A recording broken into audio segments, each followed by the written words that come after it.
Yo, what's going on, ladies and gentlemen? Welcome to the first ever episode of Simply Better Fantasy Football. My name is Anthony Rodriguez. Today I'm joined with my friend Brandon Greb. Yo. In today's video, we're going to be listing our top reasons why you should be thinking twice about taking Saquon Barkley with your first overall pick in the 2019 Fantasy Football Draft. Now, we know that this might sound like a surprise to a lot of you guys, especially our closest friends, as probably, 80% of them are... A lot of New Yorkers, so automatically they are Giants fans. New York Nobody's Giant a Jets fans. fan. Yeah. So, I mean, you guys might automatically hate this video, but this is something that the public needs to know. But we can definitely assure you that we went to the drawing board and we definitely came to the conclusion that there might be better value and better options available at that number one spot, other than taking Saquon Barkley there. So without further ado, let's get into the content of this video. Hopefully you guys enjoy it. All right, Brandon. So one of the things that I'm noticing in mocks is that Saquon Barkley is unanimously going number one overall. I don't know if you've been seeing the same thing. You want to tell the audience? I've been, for the most part, seeing the same thing. Sometimes he'll fall to the 102. Ezekiel Elliott will sometimes take that first spot. But I've mostly seen Barkley go in number one. And what I'll do is I'll ask the people who have the first pick, why do you believe in Barkley so much? And immediately they will resort to the talent being the main, usually only option. But that's just a quick disclaimer for us. We don't think Barkley is a bad running back by any means. We still think he's going to finish most likely in the top 5 because he's just so good. Probably top 3. Probably top 3. Yes. But our argument is really that he doesn't finish as the first overall pick because there are better options available. So going back to that, everybody that will answer talent, they won't ever talk about the outside receivers with Odell being gone, Eli Manning being the main quarterback, Daniel Jones in the waiting, a bad defense, really a multitude of factors that we considered for this video. So there's definitely a lot of external factors, into this decision that we've made, and we're just going to go over everything pretty much and start out with our first reason. So are you ready? Let's get it. All right, let's get into it. So our number one reason why we don't think Saquon Barkley should be drafted first overall for you guys in your 2019 fantasy football draft is just because of the fact that the Giants are going to be trailing a lot in the majority of their games in 2019. And we personally just feel like this is going to hurt Saquon Barkley's overall rush value, as you can only do so much in the running game when teams know that it's going to consistently come. Exactly. And the Giants did add to their bad line situation by picking up Kevin Zeitler, who is one of Pro Football Focus's top-ranked guards in the league. And now they have, also according to Pro Football Focus, the 18th best overall line in the league. But overall, I don't think this is going to have a huge impact positively for Barkley. What do you think the potential is for the passing game now? I mean, this is going to be hard. I think a lot of people are falling for this pump fake where they think that Saquon Barkley is going to get a whole bunch of targets and that these targets are going to transition into, positive production in the receiving game. But I think this is actually going to not happen just because we've seen what happened last year when Odell wasn't there for those last 4 games. We actually saw a slight decrease in overall fantasy production for Saquon Barkley in the passing game in PPR points, receptions, targets, and overall receiving yards. He had a decrease in overall PPR points per game by about 4.5, a decrease in total receptions by about almost 2, and then there was a decrease in overall receiving yards by about 20.5 yards per game. Yep. Meanwhile, he was seeing the same amount of total targets. He was averaging about 7.5 targets per game total. So there wasn't really anything added extra to that Odell not being there. So, I mean, I feel like it's the same situation this year. He's going to see a lot more opportunity in the passing game, but is that overall, opportunity going to transition into fantasy value? That's the real question. Really, I mean, honestly, when you talk about it, I look no further than David Johnson last year. We both had him in separate leagues, and we can tell you firsthand that having David Johnson in your lineup was not a comfortable feeling every week. The belief before the season started was that he was just going to get a ton of targets out the backfield with a young quarterback, first-year head coach. He's probably going to rely on the veterans like Larry Fitzgerald and David Johnson. Both of them disappointed from a fantasy standpoint. So really, Barkley is very much set up for the same situation. I think a lot of people are going to fall for the trap. Yeah, I think so too. That leads us to our second reason why you shouldn't take Saquon Barkley with that first overall pick. It's just because he's in a really unstable offense with not a lot of offense and talent available there, especially in the receiving core outside of Evan Ingram. You got 2 quarterbacks that probably won't play that great. You got a 39-year-old Eli Manning, and you got a rookie quarterback Daniel Jones. I don't know which is worse. Exactly. I mean, do you even really think that they're going to be there like all year as a starter? Like Eli Manning starting week 1 through 16 or 1 through 17? I mean, as an Eagles fan, I certainly hope that Eli starts all year. Yeah, you're not going to complain about that. No, doubt not about at that. all. But I mean, I don't see any positive angle to pull on this as far as Barkley goes. They're both very weak options. Exactly. So. I mean, if the Giants are going to want to win in 2019, they're going to need to throw the ball down the field. They're not going to be able to survive off of these check downs only. Like, yeah, Barkley's going to be getting these check downs, but if they're trailing by that much, you would assume it's going to be by double-digit scores. They're going to need to do more than screen passes and check downs to Saquon Barkley just overall. So I just don't see the value there. And then, like I was saying before, just that part of the offense is unstable. But then let's just look at the receiving core in general. Outside of Evan Ingram, you got Golden Tate, who's not even going to be there for the first 4 games. Then you got Sterling Shepard, also probably going to miss maybe 1 or 2 possible games. Yep. He has a couple of minor injuries already. Then you got, solid, I guess, typical NFL backups in Cody Lattimore and Benny Fowler. So, I mean, how are they going to be throwing the ball down the field? In my personal opinion, I just feel like the Giants are going to be too predictable in 2019, and that's going to hurt Saquon Barkley's overall fantasy value. All right, so the reason why we bring up all these factors, such as, poor game scripts and just bad overall situations for reasons why not to draft Saquon Barkley, is because we just feel like that there's other running backs, for the 2019 fantasy football season that are just in better situations overall. Do you want to explain to the viewers who the running backs are? Yeah, so for most people who are watching this, assuming you've done at least one mock draft, you'll probably notice several other running backs going within the top 5. So to start off, we have Christian McCaffrey, who had the most snaps of any running back in the league last year, which is it's good for fantasy. Yeah, no doubt about it. He cooked. And also, don't forget, he broke the receptions record. He had about 106 overall receptions last year. That also boosted his overall, fantasy value. And you look at where he's at now this year, he's pretty much in the same situation, going to get the majority of the volume in an offense that Cam Newton's coming back, and he's going to be Who knows how he's going to be. Exactly. Yeah. Cam Newton was playing fairly well before he got injured last year. So overall, I think that makes C-Mac a better overall, value there at the number 1 than, say, a guy like Saquon Barkley. But do you want to just finish off your list of other guys you think? Yeah, so I mean, another guy that we personally like is Alvin Kamara, and the top 5 as well. We like him over Barkley, and really it doesn't go any further than the first 4 weeks of the season last year, where he was cooking. By far the number 1 running back. I think he was averaging close to like 30. He was over 30s average per game. Something like that. It was just an insane amount. So that's all we got to say for that. You also got Zeke. So, I mean, barring the obvious holdout situation that's going on at the timing of this video, he led the league in rushing yards for like the last 2 seasons, and he's probably going to be in line to do it again if the contract situation gets figured out. Add in that his reception total was growing as well, and he's also set for a prime year if he plays.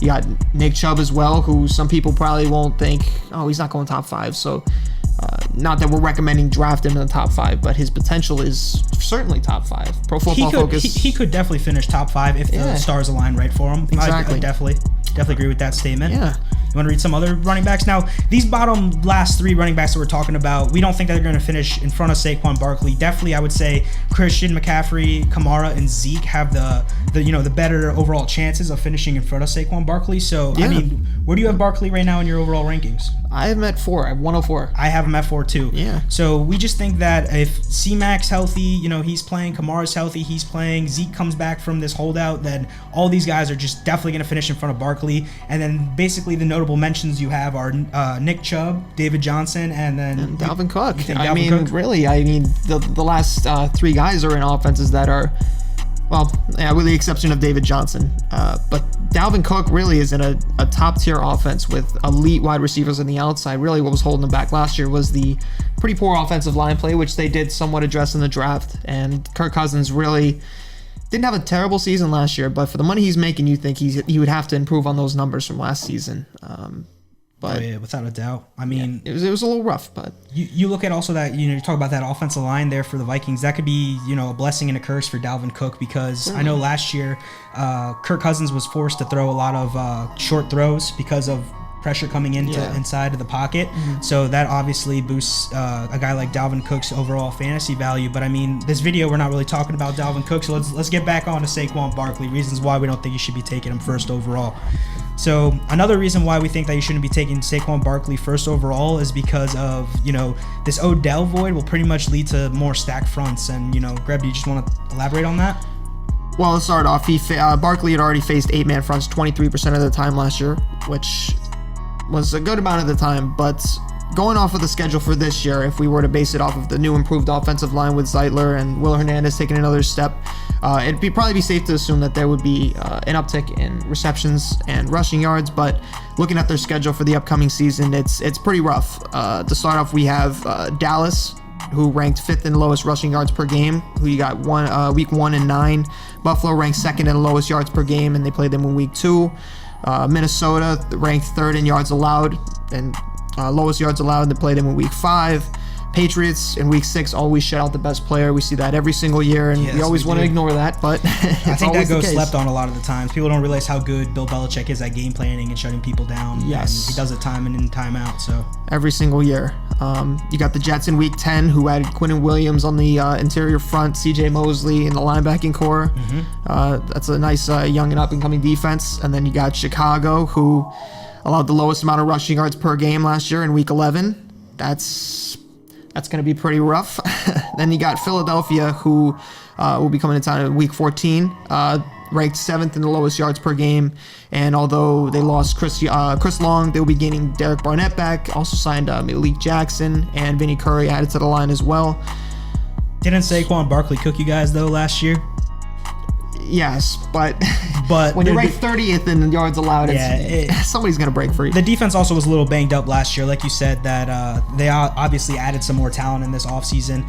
And you just assume that guys like, all these teams are going to be stacking these boxes and just, overall Saquon's going to be seeing more stacked fronts, which will hurt his overall rushing potential for fantasy football in 2019. Exactly. So, yeah. 8 out of those games, out of those teams that I just mentioned, is going to be 8 out of possible 16 games for the whole fantasy season. So that's 50% of your fantasy season, and that's not including if any other games, a sleeper defense comes up. I mean, who knows what happens in Washington. There's always that one defense that comes out of nowhere every season. Every year. So who knows if the Giants are playing them. We won't know right now, but 50% of your season is, I don't know, I wouldn't feel too comfortable with that as my first pick. Yeah, I mean, there's definitely some concerns there. All right, Greg, let me ask you a quick question. Do you think Saquon has been inconsistent with his runs? From the perspective of a casual fan who tunes in at halftime, I would say no. But as somebody who watches a lot of football, I would say he's definitely somebody who's very reliant on the big plays. And he was like this back in Penn State, and he's like this now. He's just a little bit better at it now than he was at Penn State. But that is not to say that he can escape it. Barry Sanders was somebody who was also very reliant on the big plays of 20, 30 plus yard runs for the highlights. But people forget that Barry Sanders also had a lot of negative runs. Try to turn nothing into something, and it doesn't always work. Same thing with Saquon Barkley. Yep, very similar players, both fun to watch, but as far as efficiency, it's there's a bit to work on there. So of his 261 carries last year, half of those went for 2 or fewer yards.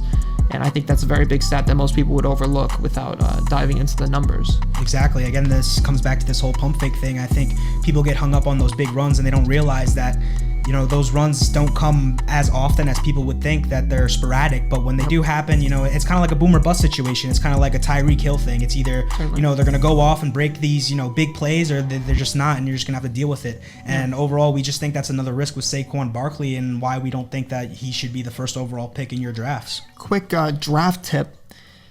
In the first round, you're supposed to be drafting as risk-free as you possibly can. The first pick is supposed to be as solid a pick you can make in your entire draft. That's the person that you are building your entire team around. Exactly. And I don't know. I just don't feel comfortable building around a guy that's in such a bad offense and relies so much on the big play. I just think it's a losing battle, and every week you're going to just be thinking, oh man, can my number one pick, come through for me?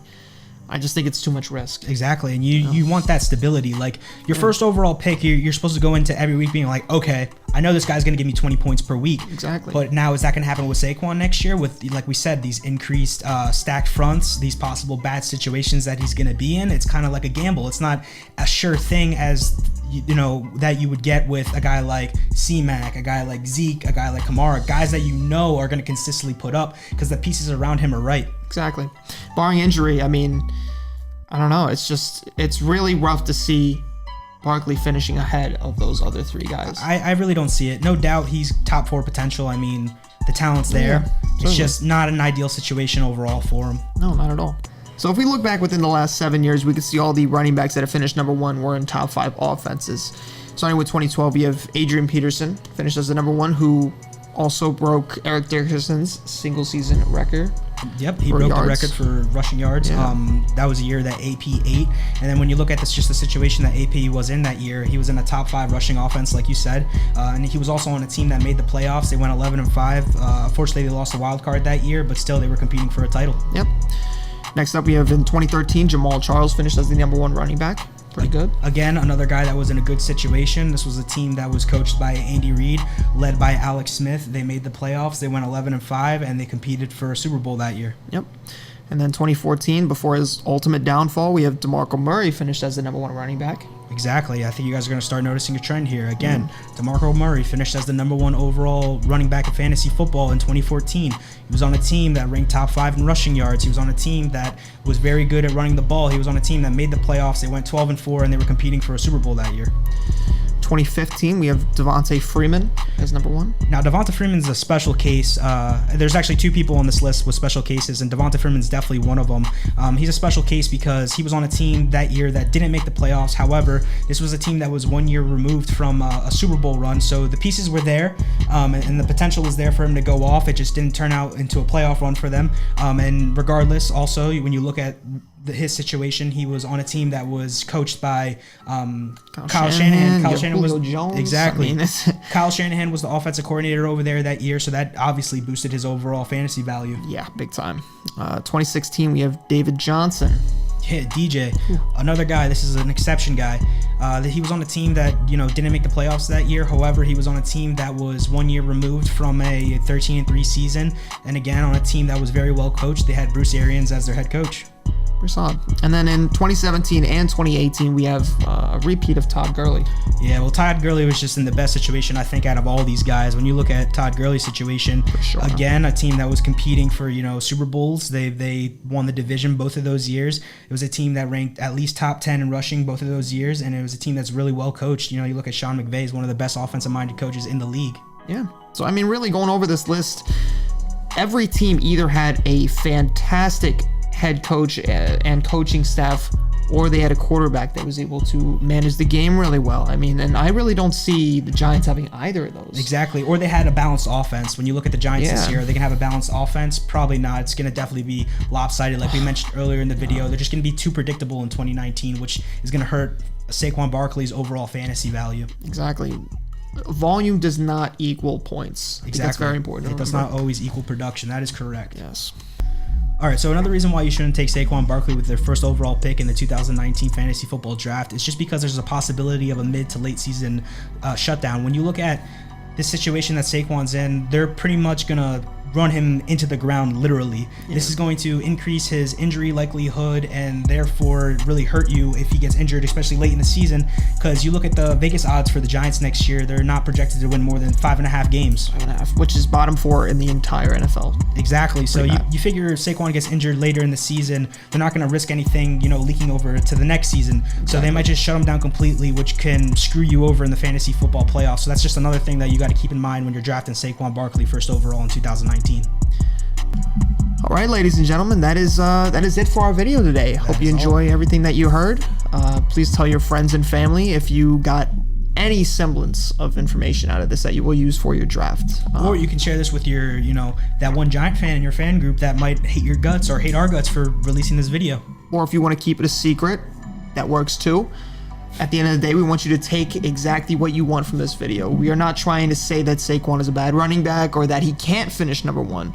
Our goal really at the end of this was to try and provide an argument as to why he would not finish number one, which is what the majority is under the belief of right now. Yeah, I would say that there's a large portion of the fantasy football community that is taking Saquon Barkley first overall. Exactly. So with the 2019 season getting closer, we're going to be putting out more videos. So hopefully you enjoy everything you heard today. Please leave any comments down below of what you'd like to see us talk about in the future, or if you have any advice on why you believe Saquon could finish number one. We'd love to hear it. Also, if you have any questions regarding your fantasy football team in 2019, definitely hit us up in the comment section, as we would be more than happy to answer your questions. Certainly. Other than that, take care. Have a great rest of your day. Peace, yeah.